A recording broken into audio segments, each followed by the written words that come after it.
L'aide internationale s'organise après le passage du typhon Haiyan qui aurait fait plus de 10 000 morts aux Philippines. Des navires américains et britanniques sont sur le point d'arriver. Sur place, des scènes de désolation. Les autorités peinent à fournir les premiers secours. Près de 10 millions d'habitants ont été touchés par cette catastrophe, dont 600 000 ont perdu leur maison.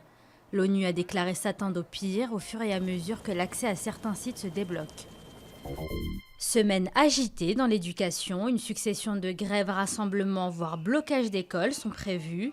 En cause, la réforme des rythmes scolaires et le retour à la semaine des 4 jours et demi.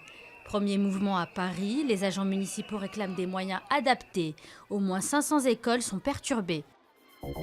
Au lendemain des cérémonies du 11 novembre, marquées par des sifflets contre François Hollande, les commentaires politiques sont nombreux. Le ministre de l'Intérieur Manuel Valls dénonce des factieux qui veulent s'en prendre au président de la République.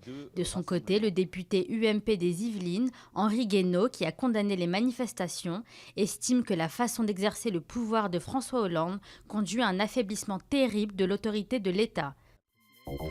L'Iran ne serait pas responsable de l'échec des négociations nucléaires, selon une source des affaires étrangères russe. Selon elle, le projet de texte commun préparé par les Américains convenait à la partie iranienne, mais n'aurait pas obtenu de consensus. Des responsables iraniens ont accusé la France d'avoir fait échouer les négociations par son intransigeance. Les nouvelles discussions sont prévues à Genève le 20 novembre.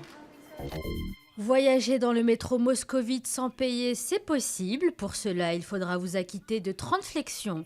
Une machine qui ressemble à un distributeur habituel est capable de compter vos mouvements. C'est une idée du comité olympique russe pour promouvoir le sport à quelques mois des Jeux d'hiver de Sotchi. Mais attention, pour obtenir un ticket gratuit, les volontaires n'ont que 2 minutes pour effectuer les exercices.